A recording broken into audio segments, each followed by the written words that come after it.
Welcome to another episode of Talent Talk Tuesday.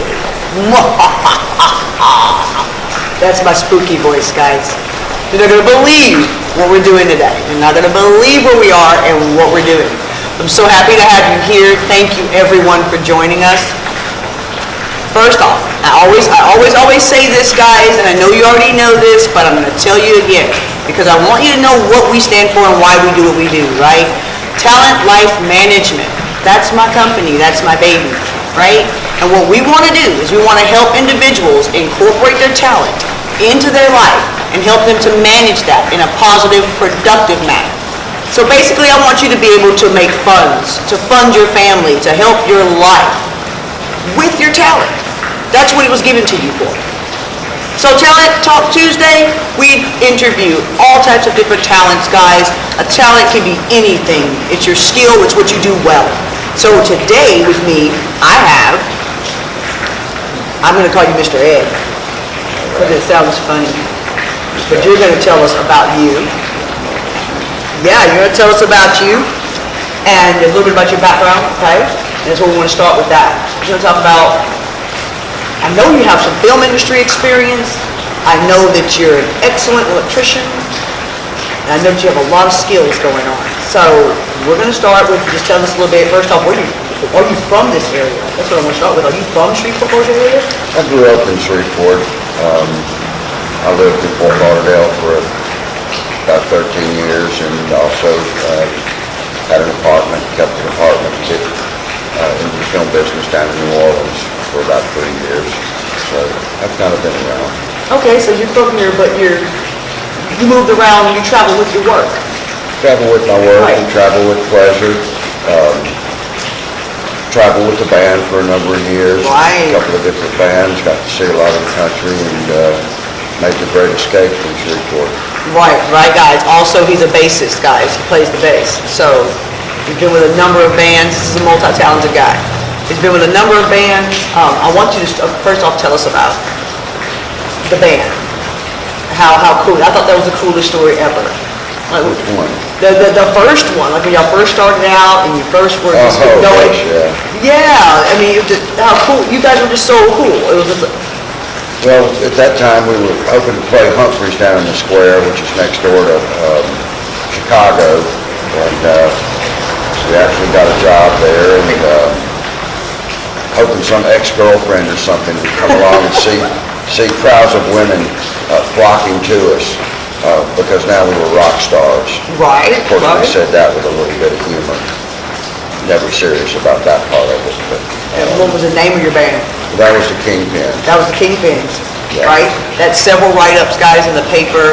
And back then, it was hard to get write-ups in the paper. It's not like now, where you got social media and everything's thrown out there. It was hard to get a write-up. Now, these guys were so cool, though. Their main thing was they just wanted to be fly. You know what I mean? It's like, hey, that's just a cute story, man. You didn't really know how popular you were. You didn't really know how great you guys really were at that time. It was a surprise to us. It was a surprise, which made it that much more fun. You know, you get to travel, you get to enjoy yourself. Got to quit the day job. Right. And we're getting paid pretty well. So yeah. So that's when you first got the little piece of kind of entertainment. Entertainment's kind of in your blood a little bit. It kind of follows you, it seems. No matter what you're doing, you end up in some type of entertainment area, whether it's film, music, whatever. So tell us how you got into film. How did you transfer into the film industry? I had worked on a concert, the Rod Stewart concert here at CenturyTel, and I enjoyed doing that, but I had an aptitude because I'd slung amps on stage all across the country and set up the lighting and that sort of thing, and I went, this is good. I don't want anything to do with those speaker cabinets, and I gravitated towards the lighting because they had a lot of new lights, the intelligent lights, computer lights, and I went, wow, these are really cool, and so that's what I want to do. And then from there, I went and worked the Super Bowl, ended up, working with U2, and that was certainly an experience, and then that rolled over into more concerts, MTV Mardi Gras, with No Doubt, Paul McCartney, Ja Rule, more than I could really even More you remember, can, right? you know. And then that led to more work in New Orleans. They'd asked me to come down and do a show, and ask them who was playing. I went, no thanks. I don't really like that guy. Right. So a few weeks later, they asked me to come down and do another show. And who's playing? Who's playing? Tom Petty. Oh yeah, Oh, I yeah. like that guy. I'll be there for Better do that that. one. So then they asked me to do the Jazz Festival. And while I was working the Jazz Festival, I was staying with my good friend Mark Hinton of the Pentones that plays on Bourbon Street. And right around the corner, they were filming the movie Ray. So I went around and asked him if they needed any lighting guys. And he asked me to bring the resume, and I went and made a copy of it, brought it to him. And he said, can you be in Baton Rouge in 2 weeks? Absolutely. Wow, awesome. And that was my first day. That's what I'm saying. It's so crazy because it seems like for someone that didn't really know, that you were actually interested in the entertainment industry, like you weren't even really seeking it. It just kind of follows you. It stumbled into It just kind of follows. It was awesome following because I'm sure that it's very, very monetarily pleasing being the lighting. Because I knew those guys in crew when I was on sets, and they got paid pretty well. So it's a good thing to fall into your lap. It's a good deal. Now I wanted to talk about also your movies. Like, which are one of the main ones? Like the main ones that are memorable to you, the sets that you were on. What films? Obviously, the first one with Jamie Foxx was really probably the nicest actor I ever worked with. He was a class act. He didn't hide in his trailer. He won an Oscar. And of course, ever since then, every other film's been downhill because nobody else has ever won an Oscar. Right. Every film I learned a little bit more, and I applied the knowledge that I had brought with me to the industry in construction. And so I worked on construction on the film Frankenstein. I worked with a fellow named Huey Mitchell, who's one of the most incredible prop makers I've ever seen in any medium, wood, fiberglass, aluminum, steel. He can make anything out of anything. And so I really was blessed to work with a bunch of great people that took me under their wing. Alan Parks in lighting, a gaffer out of New Orleans, an incredible talent. He was instrumental in giving me my second break after I'd moved to New Orleans and was working for the Tipitina's people. It took 9 months to get my next spot on a film. Wow. Until I ran into Alan by happenstance on the film Growing Pains. And when I told him I'd been here 9 months with keeping an apartment and working the day job and concerts, he offered me my next spot on the movie. Oh. What? That's cool. Yeah. Awesome. Okay. And it just kind of took off from there. And going from there. And okay, so we know that entertainment's in your blood. You didn't even know it was there, but it's there. I kind of buried it for a while. I think you did, because it's there. From that point, because you're in the background, you're doing your lighting, you're getting your gigs, you're doing your shows, your concerts, your whatnots, and then filmmakers start looking at you as someone in front of the camera. So how did you, that kind of stumbled into your lap as well? They're like, hey, you guy, we need you in front of the camera over here. The first time was I was working at a talent agency in Fort Lauderdale, and I was actually going to bring some bands down to Florida. The one that I did do a good run of concerts was the Killer Bees.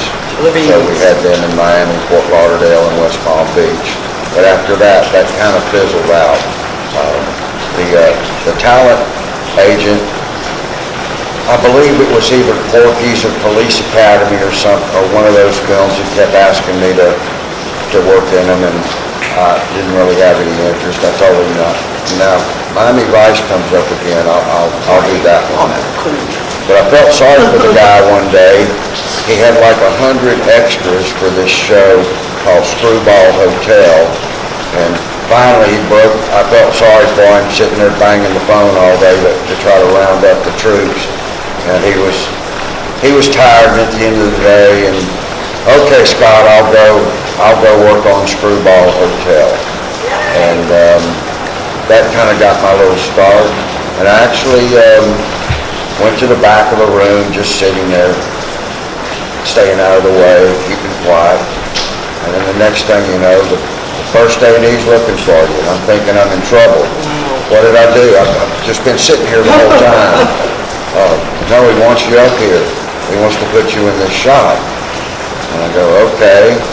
Well, I cruise up to my spot, and there's the Penthouse Pet of the Year. What? Yeah. Okay. So my job was to drool over the Penthouse Pet of the Year. Oh, how hard of a job It is was that? rough, but That somebody was had so to do rough, it. yeah. So, So that was my last, so I didn't do anything else with him. And it really didn't even do any music in Florida. But came back when I moved back to Shreveport, I really had enough of construction after owning an insulation, pipework, and construction. right, So, construction down there, and that had been what? About 20 years? no, only about 8, 9. Oh, man, you weren't tired of construction. No, it was really cool. South Beach was an Art Deco slum when I first came there, and it was really cool getting to work on all these buildings and turning a $29 hotel room into a tiny $29 hotel room into a $300,000 condo. So the buildings that I worked on were really fantastic, and I could go all day long pointing on South Beach to where, buildings that me and the contractors that I worked with, built them up and filled them full of supermodels at that point. Awesome. There weren't very many supermodels when I was there. Oh, right. Working on them. They came afterwards. Yeah, Madonna had a hotel right next door to one we were working on, or maybe it was just a restaurant, and but never saw her. Yeah, right. But it was, So when you It came was back, interesting. it was, when you came back, you I left said, Florida. enough. I said enough of that. I don't want to own the construction, subcontractor again. And the film business just kind of stumbled. Really not the film business, I should say. The music business stumbled in because I ended up playing bass with a band called Satisfaction, a Stones tribute band. And Rolling Stones. so that's my favorite band, so I already knew the material, so it was a good fit. Worked the Rod Stewart concert one day when we had a gig, I think in Texarkana or something. I came back to do Rod Stewart. The production company liked me, and they asked me to go down and work the Super Bowl. Awesome. The Satisfaction wanted to go to, I believe it was South Dakota in January. Right. And I said, maybe not. No. And that's when I You're not the ice and snow type. not You unless I said have no. skis on. No. So I went, no, that's enough of this band. You guys are going the wrong way during the winter time for me. But it just led into the film business, in that I worked the Super Bowl and got to work a lot of the other network shows that are down there at the same time. Right. No doubt. I Paul mean, McCartney was there. Everybody needs lighting. There's no way you can't find working lighters. I mean, even from the let's say, local TV networks, even the indie films, major films, you're always in demand. I mean, for real, really. And speaking of that, you actually transferred into some of the actual film files, films and stuff like that, right? I did that this year. Yeah, you've helped out some actual crews with that. This was the first time. I pretty much got out of it in 2010 when all the films went back to New Orleans. Right. I'd kind of been there, done that. Don't want to keep an apartment in New Orleans, live in Shreveport, back and forth.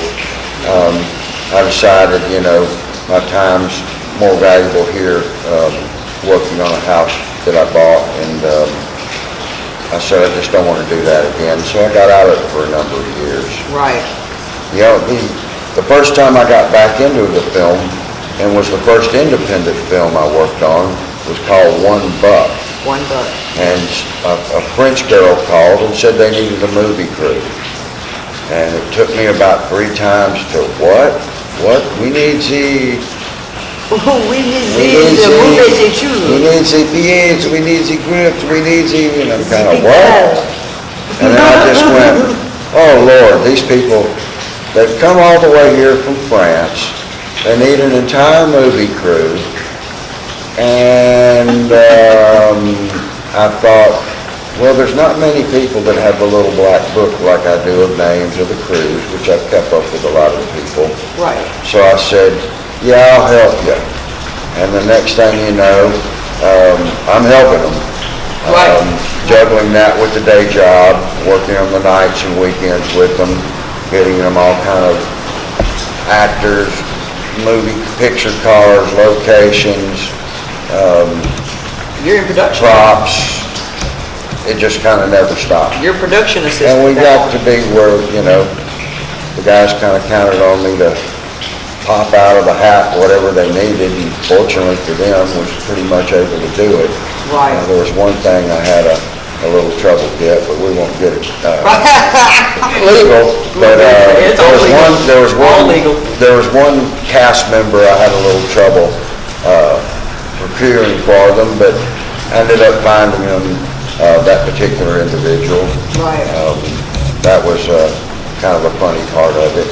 And then the next thing you know, Fabian had asked me to be in the film. Right. Okay, so he established me as Dr. Boudreaux in the film. I was the police forensic psychiatrist helping them to catch the serial killer. Awesome. So that was a nice little piece in it. Now, $1 just taken off. I Yeah. have looked at the research, I have Googled it, and it's out there, guys. It's several film festivals. I mean, it's a big deal. It was his first film, and he won like 40 awards Such all a- around the world. Unreal. We were all pretty shocked. The first one, when it won 1 or 2 awards, or 2 or 3 or 4, then got up to 5. At that point, we just started laughing. Wow. Just going, well, it seems people like it. Wow. Sort of like the old band business. Wow. Right. It Wow. seems people like it. Wow, people like it. Didn't really count on it or anything. Right. But That's awesome. it was an interesting experience. I'm really sad that he hadn't been back up here to do another film. Just time just didn't work out. Right. He did come back to do some other shots and spent a week or 2 back here, maybe 6 months after he'd done the principal photography on it. Right. And he had me back into it again. He gave me another little spot in the film. So that was Cool. interesting. I didn't ever ask to be an actor, but it just by Fell in default, your lap. there it went. There we go There again. stumbled into it There we again. go again. You stumble into some pretty cool stuff, though. I mean, Well- you just keep on stumbling. Because everything, I swear, everything you fall into is pretty cool. Well, it's like I Pretty said, good. it's just being at the place at the time, and I guess it was, I don't remember how many films we did here in Shreveport during the heyday. Once Katrina hit, well, I'd escaped film again at that point, and I said, well, I'll get out of the film and business. And I was actually a FEMA inspector down in New Orleans after Hurricane Katrina. So I had no clue that the films had all moved to They're all Shreveport. up here. So one night after I think I left in September or end of August, and came back in January, middle of January, and I go to eat at my little restaurant Merle's, who is now replaced by a Whataburger, and yeah, I know it. The first guy I see is the vice president of the union, and asks, "What are y'all doing here?" Wow. "Ed, what are you doing here?" "Well, I live around the corner on the duck pond. You guys are a little far from home." "Oh, well, we moved everything up to Shreveport once the floods hit Katrina." "Oh, really? Wow." "Well, I just got back from New Orleans. I've been there for 4 months now. And, well, if you need anybody," and he just laughed, "there's nobody here that's ever worked on a film. So go talk to Scott around the corner." And naturally, I go around the corner to the lighting trailer, and Scott's not there, but Strong Larry's there, and maybe the last film I worked on was with Strong Larry. And so he said, "Yeah, you can take over my spot when I've got to go have some surgery in a couple of weeks." And Right. then I guess I found myself stumbling back into the loop of the film industry again, and we didn't know how long they were going to stay. Right. But, you know, it was a good little It's pretty run. lucrative. It was a good little run up here. I ended up teaching college, really basically a few of the local people, Arlena and Michael, film commissioner, Arlena Acree, and Michael Long, who both of those people were hugely supportive of the industry. And I can't say enough good things about them for the efforts they put in to promoting the film industry and Right. keeping it here. Keeping it here. But Yeah. they'd asked me "We need you to build a film crew as quick as possible. We want to set you up at Louisiana Technical College, and we want you to build a crew, and so we can keep these jobs local and try to keep this industry here at Shreveport." So Right. that kind of took away from my own time working on films because I had the obligations to the class. Right. But we were able to get a lot of the students out and actually working on films. That was an excused absence, would be to work on the films instead of coming to class. And they're getting scaled. They were getting They're getting union union wage. wages. The people at Louisiana Technical College were kind of amazed of, "Well, wait a minute, they hadn't graduated, they hadn't Right. finished their classes." Well, that's all right. They had some of the life skills, and with some coaching on the job, we filled the voids and were able to crew up the extra man days that were needed. Awesome. Proudly, some of the guys are still working. A lot of the people that were on the last big show here, Salem, Yeah, were people I remember that one. went to class or either other stage hands that that I brought into the business and, showed them the ropes, and was really taught by the people from New Orleans that did so much to help me. They saw the enthusiasm for it,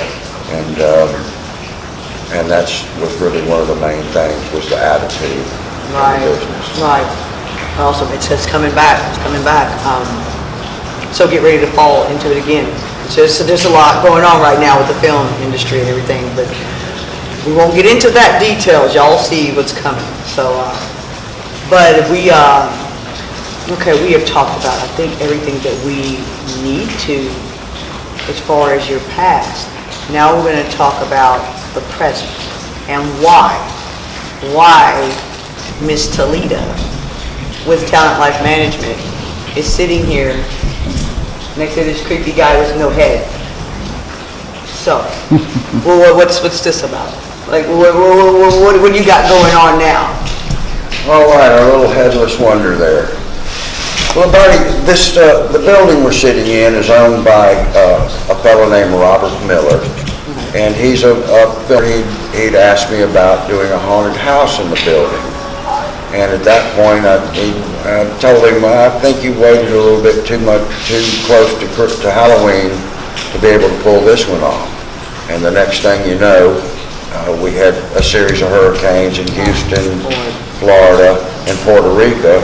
So doing my FEMA job, basically by the end of August until the end of the year, I was bouncing around from Houston to Fort Lauderdale, Miami to Puerto Rico, and kind of was out of the picture. But when I got back in the spring, he'd asked me again, "Let's do a haunted house in the building this year.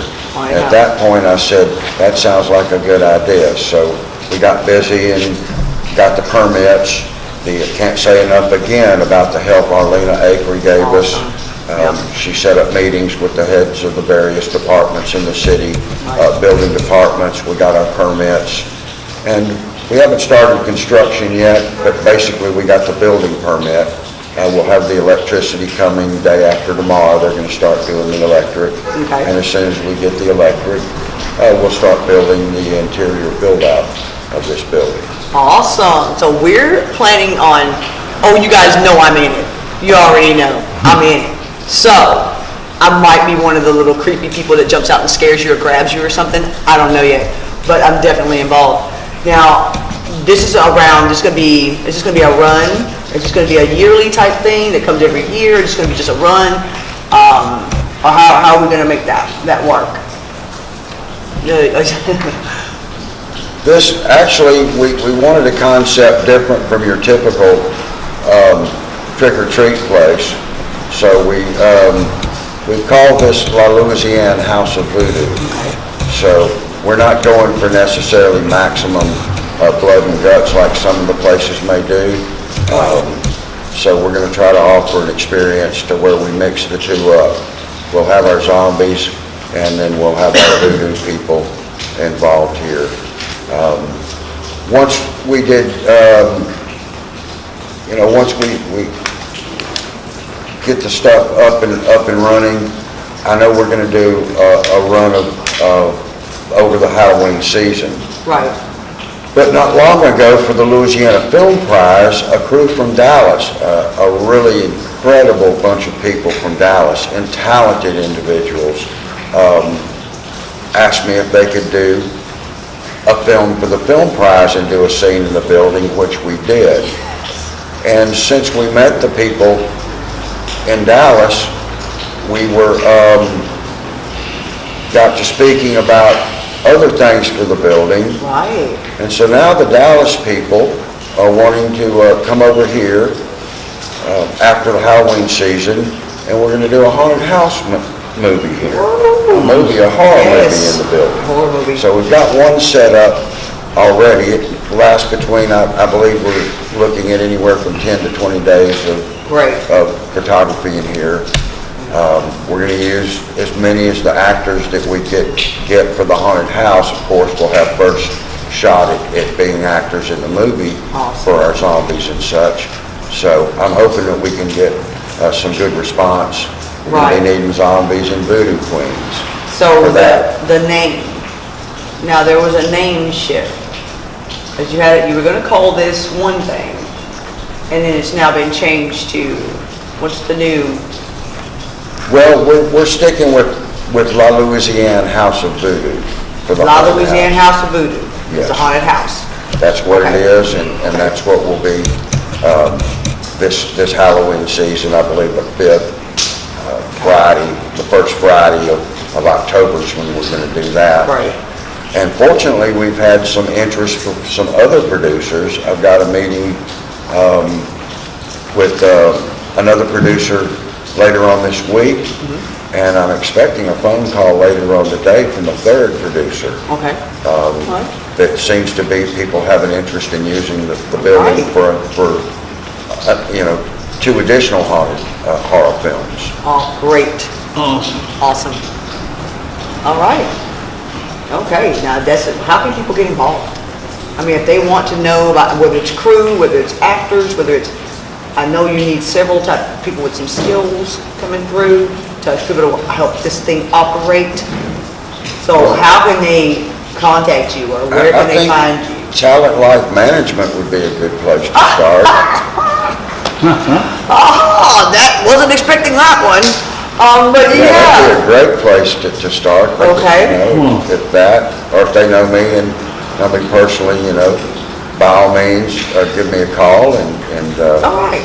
and we'll see what spiders. Oh yeah. Yeah, the spider on your body. That's your pet. That's one of our pet spiders. Yeah, we've got some of them trained around here. Yeah, right. Got to come here every day, every afternoon and feed them. So Right. that's part of the deal there. Awesome. Yep. Well, guys, I'm super excited. You hear the guy, you hear the man, you hear him. This is going to be I really feel very good about this. Of course, I'm a spook fanatic too, so that kind of helps. But I love the idea. I love the concept. I love the building. I love the location. I know it's going to be a good thing, guys. So like you just heard the man, anybody that wants some information, anybody that's interested, hit me up. You guys know my phone number is on my page. You know you can hit me up in my inbox. And just, if you have any questions or anything, if I don't know the answer, I will get you to the guy that does. So, but I think we have about covered everything. Is there anything else that you'd like to add? Normally at the end, we want just some input towards people that are like, oh, well, I can't do this or can't do that, and I don't know what my talent is, and what do I do? And just some insight on how you just kind of followed your gut. Well, that's it. If you have something you love doing, by all means do it. Put in the effort to make it happen. It, for me, was an escape from construction. Ironically, ended up being movie construction, and I went, what I liked about that, hey, we don't have to move 3/4 inch plywood boards. These things are like an 1/8 inch, 1/4 inch thick. I like this. Right. The people get along great. The union treats you real good. It's a lot better than, say, some of the independent films. You're working under, better conditions. Right. The independent films here in Shreveport, for the film prize, was the first year I ever really worked in any of the film prize films. So I ended up being gaffer on one movie. A little bit of acting in that one. Not sure you could see me. The next one, as I did one with Tara Davis, right. And her film Bootlight. Maybe working in the next couple of days, another little spot in that show. Yeah, I hope so. And then the next one was, of course, Faith and Wisdom, which is the group from Dallas. And I think that's going to be a real good film. I'd be very surprised if it didn't make the top 5. What an incredible cast, what an incredible crew, a talented director on that film, a talented bunch of people. Yeah, I'm going to put And the then the links next and things one up as well.